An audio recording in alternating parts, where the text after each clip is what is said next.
These are the 6 email automations that you need for an online business in 2023.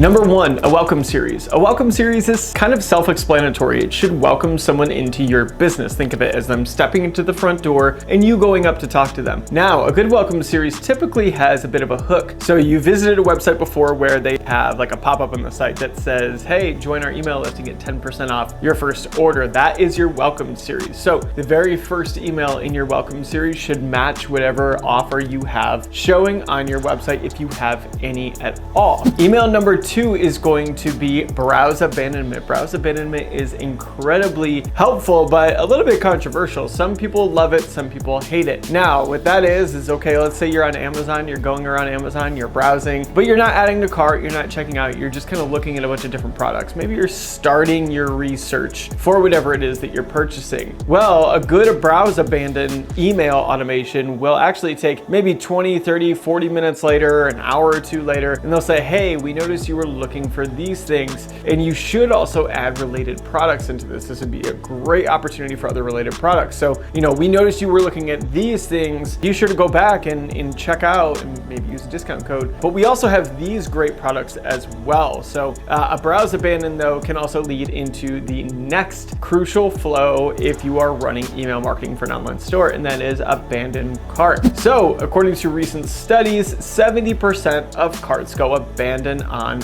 online stores. That is a pretty terrible number if you're starting an online store, and it might scare you away from starting, but an automated email flow such as an abandoned cart flow has one purpose. Take those people that added to cart and get them back into your website, hopefully to check out. Usually the way that we set them up in our agency, those are somewhere between 3 and 5 emails total, with the first one starting about 4 to 5 hours after someone abandons a cart. Sometimes we go a little bit more aggressive if we have a really good sale or promotion going on right now, but if we don't, then we kind of keep our standard at several hours after cart abandon. Number 4, thank you email. And a thank you email kind of feels a bit goofy, right? The purpose of it is to continue to brand build after the purchase. You don't want to make it seem like, cool, you bought from me, see you later, right? A thank you email or a post-purchase email should have several emails inside of the flow. Flow length should go anywhere from, obviously, the first one is going to be immediate. So as soon as they check out, you should send them an email thanking them.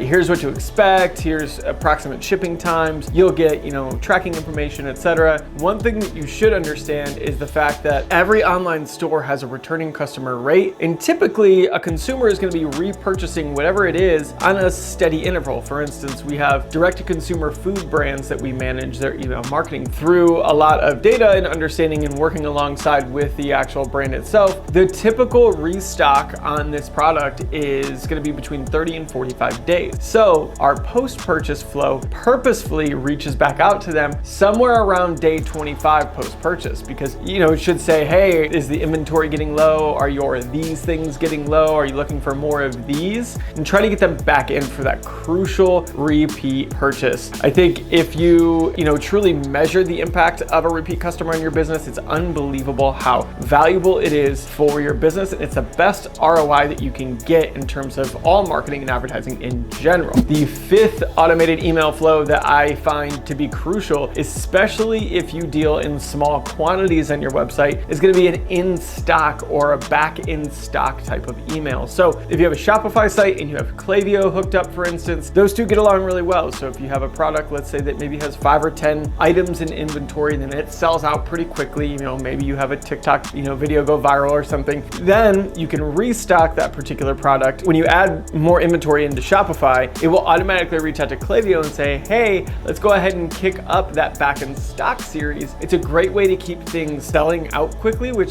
sounds weird, but it's a really, really good thing to have happen to your online store. The last email flow that I find incredibly important is going to be a win back flow. This is probably the one that I see most businesses don't have, and its sole job job. It has one purpose, and it is to get people back that maybe seem lost, right? Maybe it feels like, hey, they made a purchase, but they didn't enjoy it, so they're done, they're toast, they're out. For instance, if you know that people typically reorder in 30 to 45 days, and let's say it's day 50 and they still haven't reordered, then you might be looking at them as a lost customer. The goal of a win-back series is to kick up, or a little bit after that end time of when they should be reordering, and slowly try to reach out to them, try to get them to click your email, try to get them to get on your website, maybe entice them with a good offer. And if you do those things, then hopefully they can get back into your, ad retargeting, your browse abandoning, your abandoned cart, whatever it might be. Now, it is important to understand that some people just are going to shop for you one time. And it's a bummer because you've spent all this time and energy trying to nurture them into purchasing multiple times, but understanding that you have done all the work that you can do. But all too often we see so many online stores and online businesses